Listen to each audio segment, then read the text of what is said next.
ali ao final. Mas os meios da graça em si não são os fins para nós. É o meio pelo qual a gente chega no fim. Porque se eu colocar a graça, os meios da graça, como a oração, acabei de falar para vocês na última palavra, oração, a leitura da Bíblia, o jejum, a prática das boas obras, a Santa Ceia, se isso for o fim em si mesmo, não. Jesus é o fim da lei. Ele é o fim, é o último terminal. Ele é o final, é lá no fim. Então, isso aí é o meio para a gente chegar até o final com Cristo. Agora, o pior é que tem crente que nem meio tem. Aí que está o problema. Nem meio tem, quanto mais o resto, né? Então, espero que Deus fale com você de uma forma especial nesta noite. Vamos então aí aos meios da graça, parte 4. Próximo quadro aí diz o seguinte. Aí, John Wesley formulou sua teologia a respeito da tensão dialética entre a fé e obras. Vocês conhecem, não é? Essa discussão, fé e obras, a fé que salva, a obra que salva, o que salva. Então, alguns acreditam que a obra salva alguém, mas nós cremos que a obra ela é fruto de quem é salvo. Quem é salvo pratica as obras. Eu não pratico as obras para ser salvo. Eu pratico as obras porque eu sou salvo. Olha como muda completamente aí a situação. Então, entre a fé e obras, que no latim, misericordiate et pietatis, apropriando-se especialmente das discussões ocorridas em meados do século XI e XII, não John Wesley, né? John Wesley é do século XVIII, mas essa discussão ela já vem lá de séculos passados, né? A esse respeito, Renders nos aponta, Helmut Renders, que é um escritor sobre metodismo, nos aponta que nesta ocasião, séculos XI e XII, falava-se das 7 obras físicas de misericórdia, e das 7 obras espirituais de misericórdia, e das 6 obras de piedade. O metodismo resumiu em 2 vertentes que eu expliquei na última aula, né? As obras de piedade, que eram as obras de aproximação de Deus, né? Na palavra, no jejum, na oração, mas também que abrange as pessoas, na comunhão. A questão de você não ficar isolado, para você ter uma comunhão com todos, com Deus e com todos, né? E a obra de misericórdia, que é a comida ao faminto, sede ao sedento, abrigo aos pobres, e aí vai, como ele colocava. Vamos então focar primeiro aqui as obras de piedade. Primeira obra de piedade é a vida de oração. Isso aí para o crente é inegociável. Se o crente dizer que ele vive sem a vida de oração, ele é um carro sem gasolina. Por isso que muitas vezes tem que estar empurrando, vamos, citando, porque é um crente sem oração, não tem combustível. A outra obra da piedade seria consultar as Escrituras. Por quê? Porque nelas nós contamos o poder de Deus. Esse consultar significa também meditar, não é só ler por ler, é meditar. Eu conheci um obreiro em São Paulo que estava meio desviado, caiu uma pessoa endemoniada perto dele, ele pegou a Bíblia, começou a jogar na cabeça do cara como se a Bíblia tivesse poder. Aí o diabo riu da cara dele, fez ele correr com Bíblia e tudo. Então não é o livro em si, mas o que está dentro do livro. As obras de piedade também são a consulta, a meditação das Escrituras. Uma outra obra de piedade seria a Santa Ceia. Por quê? Porque a Santa Ceia me linka ao povo. Olha que interessante, que se eu ficar só em oração e ler Bíblia lá no canto, eu vou ser um eremita, eu vou ser um eremitão, vou ser lá um monastério. Não, as obras de piedade me colocam em conexão com Deus, mas também estende no social a minha conexão com a comunidade. E aqui está a Santa Ceia do Senhor. O próximo é o jejum. Para os metodistas primitivos, o jejum, além de bênção espiritual, também era uma bênção material para o corpo. O jejum é benefício ao corpo. É claro que hoje a gente entende que para fazer jejum é bom ter acompanhamento médico, né? Perguntar se a pessoa pode fazer, mas podendo fazer, tendo condição, indicação médica, então você tem no jejum aí, ó, uma prática da obra de piedade. A comunhão com os outros cristãos, porque, peraí, pastor, mas e a comunhão? E essa não está assim ali em cima, no quarto ponto? Ok, mas essa comunhão com outros cristãos, ela abrange outras pessoas de vários credos sabe, de outros locais. Não é só ali, a minha igreja ali, sabe? A metodista, wesleyana, do Marcos Freire. Não, eu tenho que ter comunhão com o Marcos Freire 2, com o Marcos Freire 1, com o Marcos 0. Onde tiver o Marcos Freire, estou lá com comunhão, nos bairros aí da cidade. Então a comunhão é abrangente. Tem muita igreja aí que eles acham que já estão no céu, né? Que eles ignoram outros crentes de outras igrejas. Mas nas aulas de piedade a gente prega isso aqui, ó, a comunhão com os irmãos. E, em último lugar, um estilo de vida saudável, ok? Um estilo de vida saudável. Um estilo de vida que você possa ter uma vida de santidade, de retidão, comprar, pagar, falar, fazer, prometer, realizar, né? Então, estilo de vida saudável abrange todo o aspecto da vida. Porque tem muita gente que só ora e não vigia. Quem só ora e não vigia, ele acaba sendo um crentão. Tudo ele vê diabo, tudo ele vê problema, tudo ele vê, sabe? Quem só vigia e não ora, vira um fofoqueiro. Então é bom vigiar e orar porque você balanceia. Quando você vigia, você ora. Quando vai se tornar um ermitão, você entra em contato com os irmãos. Quando você vigia, vai começar a falar mal dos outros, você já arrefece. Tudo tem que ser dosado. Então, as obras de piedade é essa aí, no nosso movimento. Próxima tela, as obras de misericórdia física, ok? Os meios de graça. Aqui tem uma listinha. Alimentar os famintos, dar de beber a quem tem sede, vestir os nus, hospitalidade, visitar os doentes, visitar os presos e sepultar os mortos. Nessa lista aqui de 7 obras da misericórdia, a gente encontra algo que nós temos que fazer hoje em dia. Está tudo dentro. Porque, gente, até o século XVIII, era punição de Deus quem estivesse sofrendo alguma coisa. Qualquer coisa que a pessoa sofria, era punição de Deus.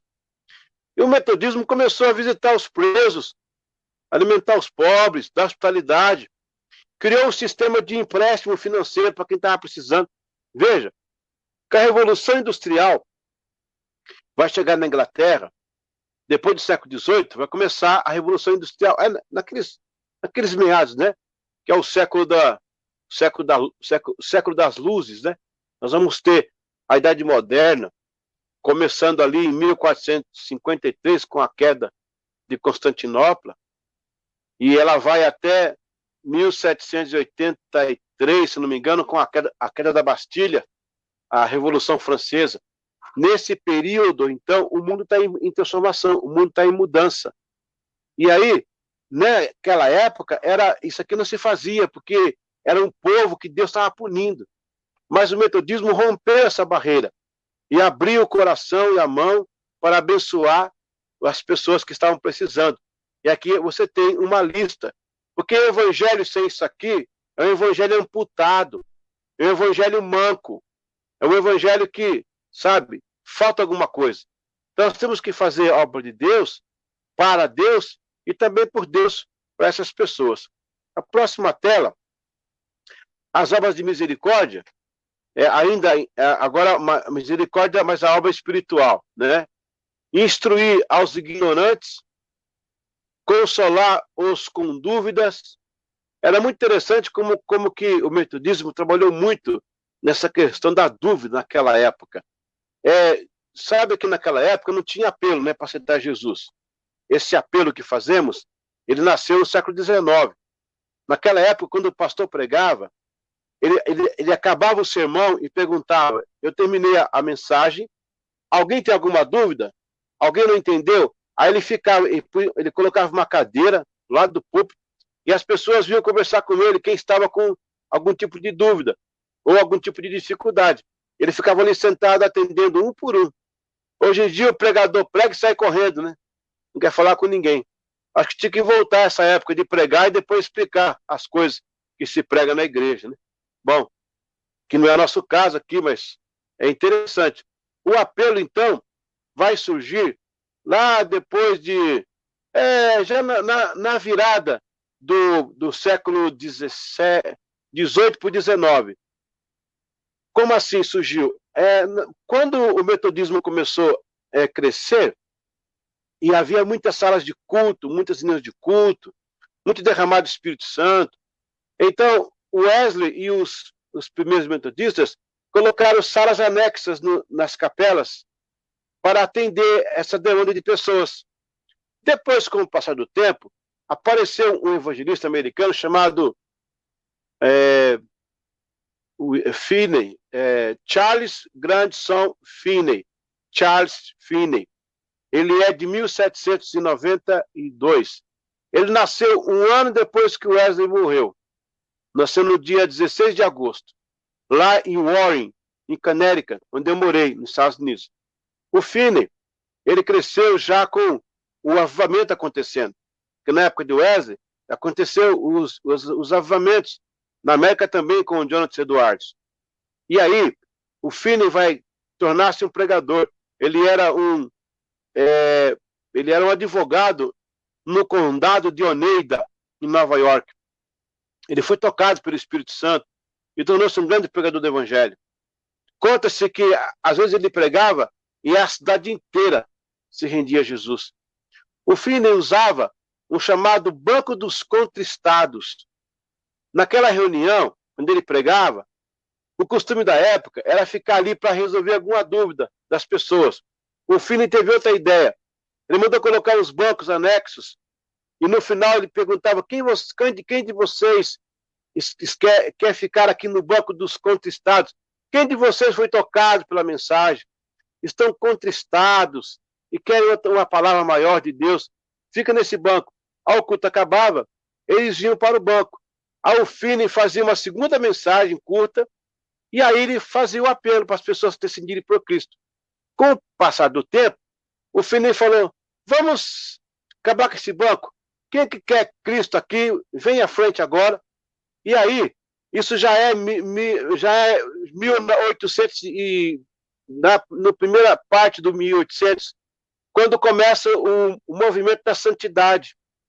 Em 1835, o movimento de santidade, movimento começado pelos metodistas nos Estados Unidos, lá em Nova York, na casa do doutor Walter, e a mulher dele era Phoebe Palmer, o casal Palmer, e tinha uma irmã, Sarah Landford. Eles começaram uma reunião de oração nas terças-feiras de uma casa em Nova York. E o tema da reunião era a busca pelos meios da graça, era a busca da santidade, era a perfeição cristã. Porque para o metodismo se crê que a pessoa pode chegar a uma perfeição cristã, não no sentido de impecabilidade, não no sentido de você ser tão santo que não peca mais, que virou perfeito. Não é nesse sentido. É no aproximar de Deus. Você se aproxima tanto de Deus que você já não tem mais desejo pelo pecado. Isso que a gente entende como inteira santificação.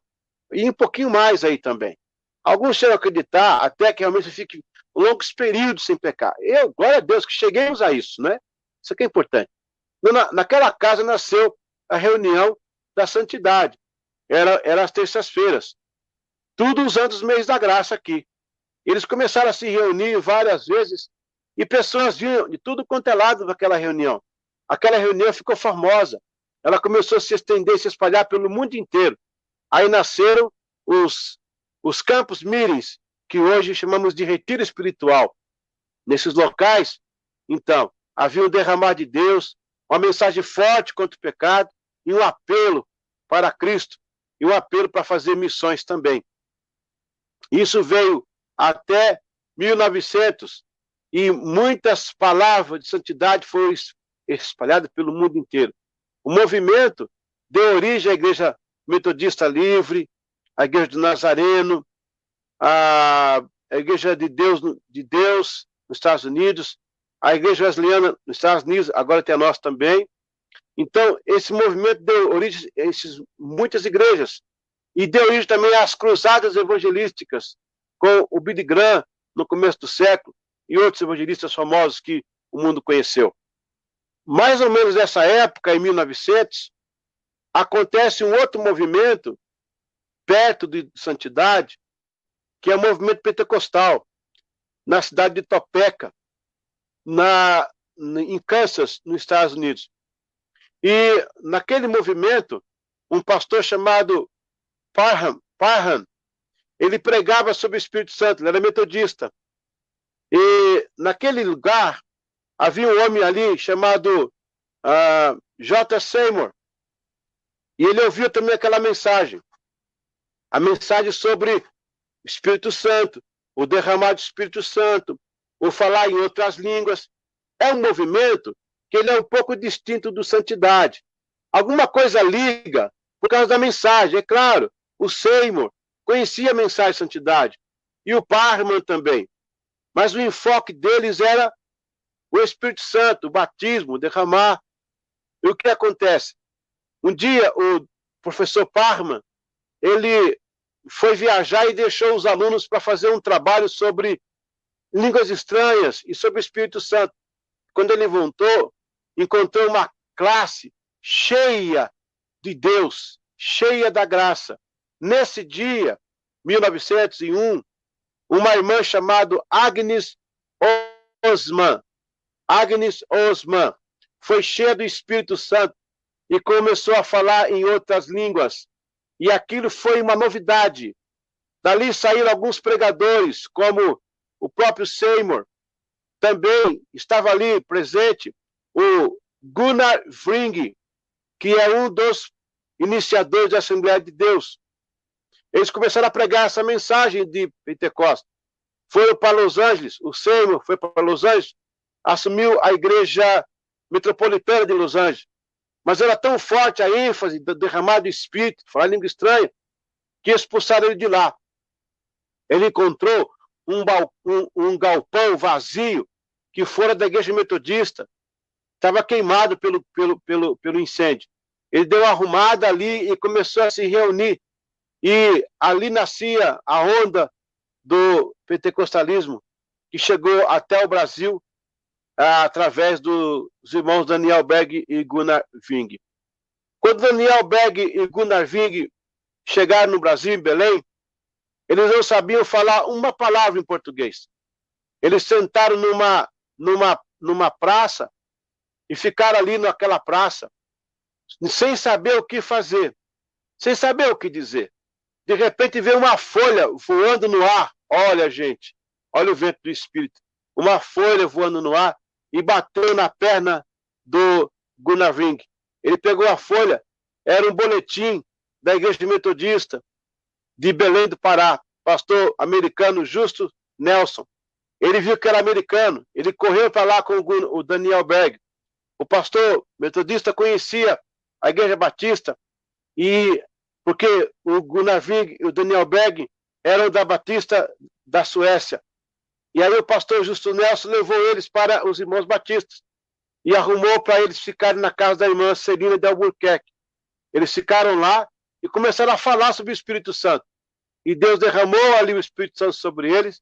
Aquele grupo saiu da Batista e começou esse grande movimento que hoje chama-se Assembleia de Deus.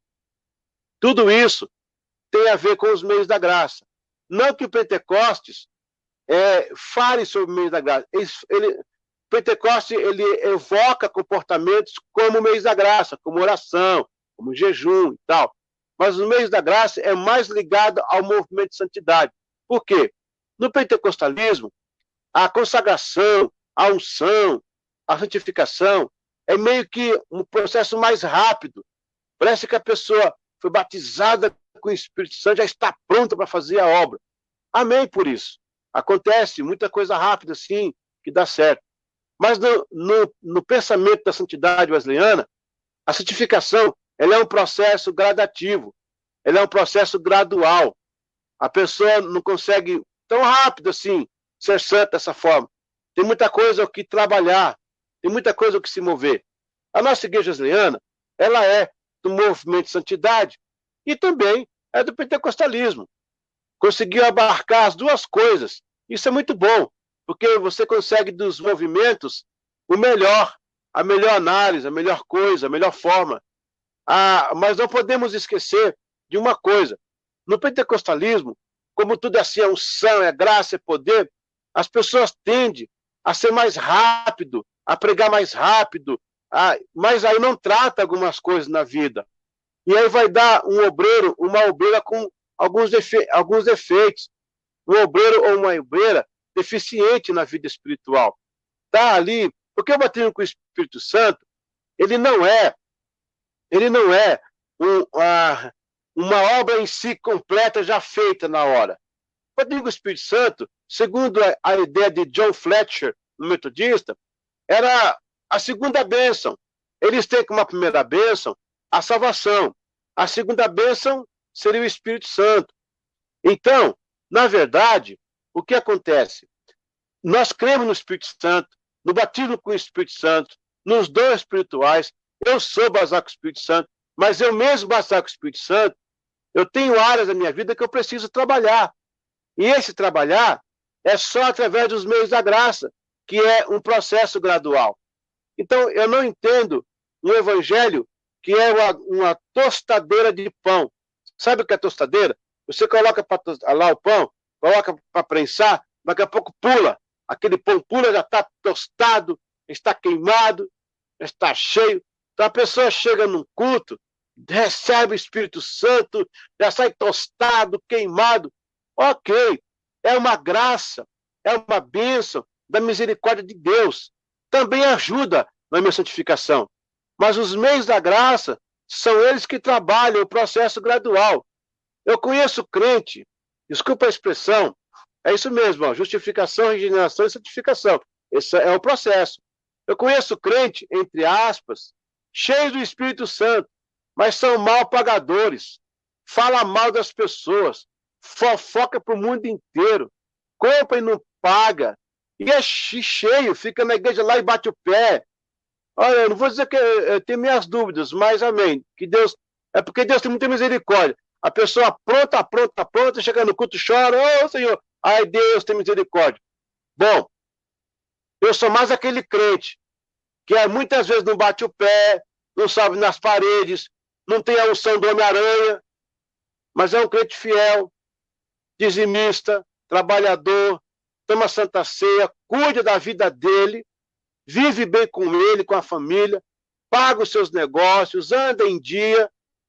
Então, se ele pudesse ser os dois, aleluia! Se ele pudesse ser esse crente certinho e ser cheio de Espírito, obra completa. Glória a Deus, só zerar e levar. Aleluia! Então, é isso que eu quero que vocês entendam. Batendo com o Espírito Santo, o pentecostalismo, que é a nossa linha, que é a nossa ideia, ele é maravilhoso. Ele é um processo da misericórdia de Deus. Mas os meios da graça é o processo da santificação. Nós precisamos trabalhar. Vamos passar para o próximo quadro? Olha aí, os meios da graça fundamentais. Então, presta bem atenção, você que está me assistindo. Os meios da graça fundamentais são esses: a oração, a Bíblia e a Santa Ceia. Pastor, onde é que fica a salvação? Justificação. Isso já aconteceu. Você já é crente, já está orando, já está lendo Bíblia, já está na Santa Ceia. Eu entendo assim, eu espero que seja assim. A finalidade dos meios da graça é que, através da oração, escrituras sagradas e a comunhão, o crente possa desenvolver as obras de piedade e as obras de misericórdia com vistas à aproximação da santidade. Próximo quadro. Aí nós temos aí as 4 ênfases dos meios da graça. Vamos encerrar com eles aqui, né? A primeira ênfase são os meios não funcionam. Olha aí, os meios da graça não funcionam se não for através do Espírito Santo. O Espírito Santo, ele é o iniciador dos meios da graça. Se você começar a fazer meios de graça porque tem que fazer, pare. Pare. Você tem que fazer porque você ama a Deus. Você tem que fazer porque você tem prazer. Mas se eu não tenho, aí você ora, no sentido de ter. Porque quando eu falo em meios da graça da oração aqui, já estou, presta bem atenção nisso aqui agora, tá? Quando eu falo da oração nos meios da graça, já estou contando com um crente que está em comunhão com Deus. Agora, aquele crente que não tem vontade alguma, quer dizer, não quer se aproximar, não quer, você é crente, né? Mas vai orar também, porque essa oração é a oração da graça preveniente, para que Deus encontre uma brecha para você despertar. Agora, eu entendo que a oração dentro dos meios da graça já é o crente fiel. O segundo aqui, os meios da graça não substituem a salvação em Cristo Jesus. Olha, aquele irmão ora muito, lê muita Bíblia, não pede uma ceia, vai para o céu. Talvez não. Talvez não. Por quê? Porque os meios da graça não substituem a salvação. Terceiro, os meios da graça não são legítimos sob uma capa de religiosidade ou um dever apenas. Não faça isso porque você é religioso. Não faça isso porque você tem que fazer porque você é metodista, porque você é wesleyano. Faça porque você ama a Deus. A quarta ênfase, os meios da graça não alteram o princípio da salvação pela fé. Nós entendemos que nós temos a graça preveniente, que é o trabalhar do Espírito Santo. Primeira coisa que acontece é a graça preveniente. Ele vos convencerá de todo juízo, justiça e pecado. Não está na palavra? É Deus cooperando com o homem e o homem cooperando com a salvação. É sinergia. Aí depois que eu tenho a graça preveniente, eu sinto meu pecado, eu estou aberto, aí eu aceito a Jesus, eu mudo minha vida, me arrependo, eu confesso, aí agora eu estou na graça justificadora. Não me torna justo, mas o sangue de Jesus me justifica. Não há mais acusação. Jesus pegou toda a minha acusação, rasgou a cédula do pecado e disse, agora ele é meu, pertence a mim, ninguém toca mais nele, glória a Deus. Aí nós temos a terceira graça, que é a graça da santificação, a graça santificadora, que é o processo que eu falei, lembra? O processo. E por último, a graça glorificadora, quando você morre ou você é arrebatado, estará para sempre na glória de Deus. Vamos lá, a próxima, meu filho, vamos à próxima aí. Mais um quadrinho para encerrar. Há ainda uma distinção em fazer entre os meios gerais da graça e os meios instituídos de graça. Olha, pastor Aldo, esses 3 dias que eu falei sobre os meios da graça instituídos. Eu não falei dos meios gerais, tem outros meios gerais aí.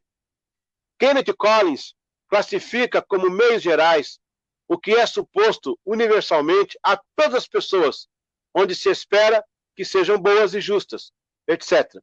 No entanto, em questão de vida cristã, os meios são instituídos, quer seja orar, ler a Escritura, participar da ceia. O Wesley deixa bem claro que é um meio e não um fim em si mesmo. Ele atesta para a salvação em Cristo. É somente pela graça e não por obras, sendo as obras apenas um fruto de uma vida salva, santa, no amor do Senhor. Próximo. Já Henry Knight cita Wesley e classifica a mesma dicotomia de Collins, só que chama de meios gerais e meios particulares. Porém, todos, inclusive Wesley, corroboram a prédica de Tomás de Aquino sobre a universalia em re, onde sinais, palavras ou atos exteriores são ordenados por Deus e designados para esse fim, para que sejam os canais comuns por meio dos quais ele pode transmitir aos homens as graças preveniente, justificadora, santificadora. A graça entendida assim não é amorfa, sem forma, mas emerge do contexto de obras, sinais e atos e outros meios que transmite a essência do favor e da capacitação divina. Neste caso, os universais existem nas coisas criadas e sugere alguns paralelos para revelar Deus. No entanto, mais uma vez, os meios da graça são sinais e atos, mas não garante a salvação, apenas mantém viva a chama de vida e santificação. Ok, volta para mim agora, pode tirar tudo que já acabou aqui. Deixa eu explicar essa última fase agora. Para Tomás de Aquino e outros teólogos como Kenneth Collins, como o Knight também, existem os meios gerais e existem os meios da graça.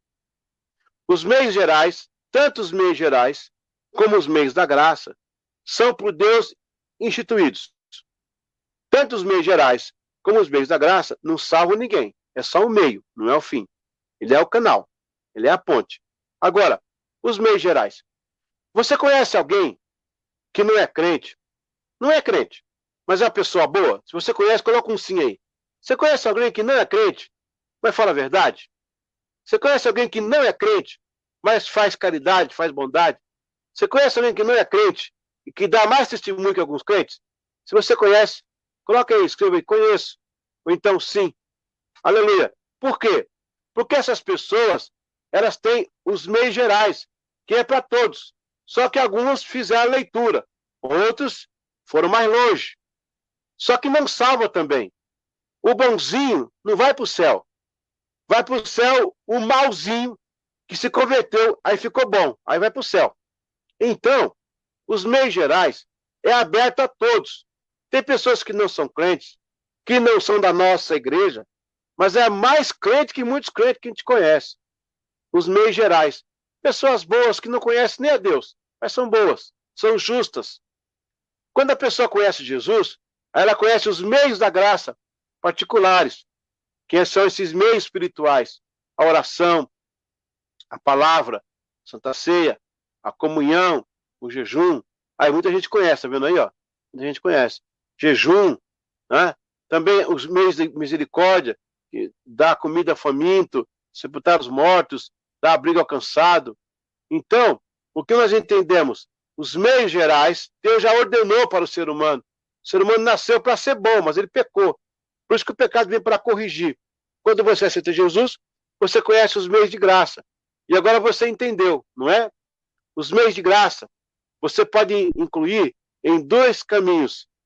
Os atos de piedade, oração, leitura da palavra, Santa Ceia, a comunhão com os santos, o testemunho da sociedade, e os meios de misericórdia, pão para o faminto, cobertor para quem está com frio, abraço ao carente, palavra de esperança, vida e amor. Os meios de misericórdia é como você estende a mão sem precisar pregar, você prega com a vida da pessoa. Me preocupa às vezes alguns atos de caridade, né, que é os meios de misericórdia, que alguns fazem, e eles postam, né, para todo mundo, estamos fazendo. Nada mal, tudo bem fazer o bem. O que eu acho estranho é você postar pessoas, né, e expor aquela pessoa que está na condição que ela não quer estar. É uma vergonha passar fome. É uma vergonha estar dormindo na rua. É uma vergonha ter que comer aquele sopão. Mas o cara põe a câmera, faz um selfie, publica. Não é legal isso aí. Os meios de misericórdia, eles são feitos sem essa promoção pessoal. Porque Deus está vendo. Tudo bem, tira uma foto de longe, faz a coisa mais geral, para não dar. É bom que o povo saiba que a igreja trabalha. É bom que a cidade saiba que a igreja investe nas pessoas, né? Que a igreja faz obra social, mas não aquela obra social política, aquela obra social eleitoreira, que está exatamente trazendo para a pessoa um culto à personalidade.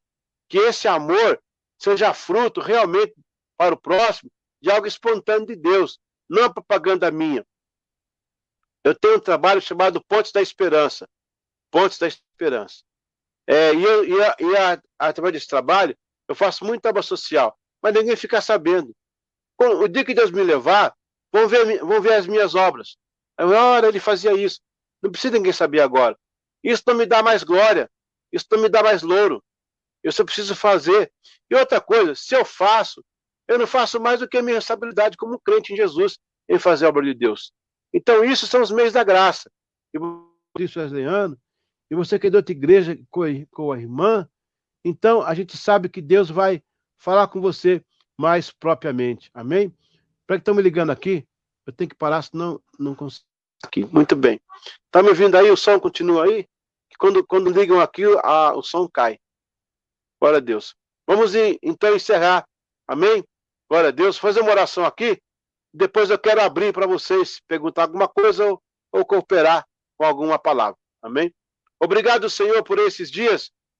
Nós terminamos hoje essa série sobre os meios da graça. Que o Senhor possa falar mais ao coração. Que o Senhor possa, Senhor, ser mais claro do que eu fui. E ajudar as pessoas, Senhor, a viver o verdadeiro evangelho de Cristo. Aquele que se aproxima de Deus ao ponto que me aproximo das pessoas. Em nome de Jesus, nós agradecemos. Tire do nosso meio toda hipocrisia, Senhor, todo e qualquer farisaísmo, que possamos viver o evangelho puro, santo, sem nenhuma promoção pessoal, mas promovendo o teu reino. Em nome de Jesus, amém e amém. Glória a Deus. Muito bem, eu chamo a tela aí o pastor, a pastora, ou o Danilo, alguém, para a gente bater um papo aí. Glória a Deus. Aleluia. Bênção de Deus. Amém. Agora, sim, pastor, para falar. E lembrando aí o pessoal, aproveitar essa grande oportunidade. Se o pessoal tiver aí algum comentário, alguma dúvida, pode escrever aí nos comentários, que Danilo está aqui nos auxiliando, e coloca aí para a gente também. Então, o pessoal aí pode fazer pergunta, aproveita. Glória a Deus. Pode falar, pastor. Enquanto o pessoal está pensando na pergunta, eu vou pedir para a Esté escrever aí um site onde o pessoal pode entrar e ali tem meus cursos, que eles podem participar dos cursos. Coloca aí, www.h de hotel, U de união, que é Home University, o número 500, webnode, W, E de eco, B de bravo, N de navio, O de Oscar, B de bravo, E de eco, webnode. D de dado, D de delta, ok? www.homeuniversity.webnode. Não, é HU só as iniciais. Uhum. HU 500, webnode.com. Webnode é WEBNODE. Washington Eco navio, Washington Eco Bravo, navio Oscar Delta Eco, ok? Webnode.com. Aí você posta aqui para o pessoal anotar. Sem o O e um D o E no final. Webnode. Tira o O e coloca um E no final. Nesse site aí, tem vários cursos para você entrar, fazer os cursos, crescer aí. Tem muita coisa boa aí nesse site. Pronto. Amém. Agora tá certinho, tá certo, né? Tá certinho. Aí. Pode entrar. Agora sim.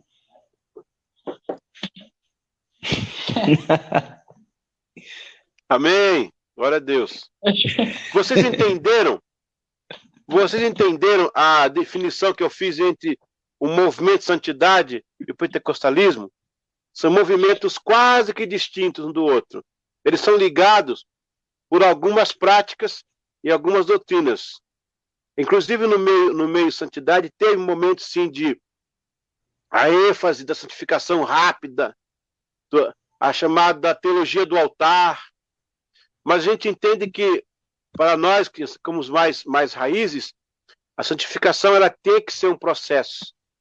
Porque, olha só, ninguém nasce. Se a pessoa está grávida, a mulher está grávida, daqui 2 dias nasceu a criança, é um humanoide, não é uma pessoa normal, não. Ela teve que ter um desenvolvimento. Não quer dizer também que o crente vai viver o resto da vida para santificar. Não, a vida dele é uma santificação diária. Ele está crescendo em santificação. Ele está mantendo ali o testemunho dele, e haverá pecados que ele já venceu lá atrás, que hoje não peca mais, que não faz sentido para ele. Essa que é a ideia, entendeu? Exatamente. A santificação, ela é progressiva. né? João 17 diz, santifica-os na verdade, a tua palavra é a verdade. É a Então, verdade. é um progresso.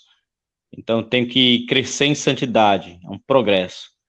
Eu Exatamente. também, pastor Eliseu, gostei muito da parte, muito interessante, é bom todos observar, aquele ponto da ênfase, né?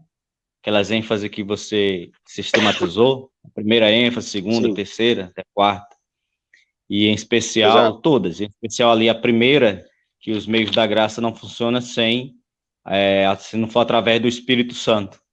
Porque se não Exato. for por meio do Espírito Santo, na força do Espírito Santo, se torna algo religioso, algo externo, né? Mas quando a gente faz na dependência e na força do Espírito Santo, isso é algo de fato que é para a glória de Deus. Pastor Aldo, tem 2 momentos aí do Espírito Santo. Um momento antes,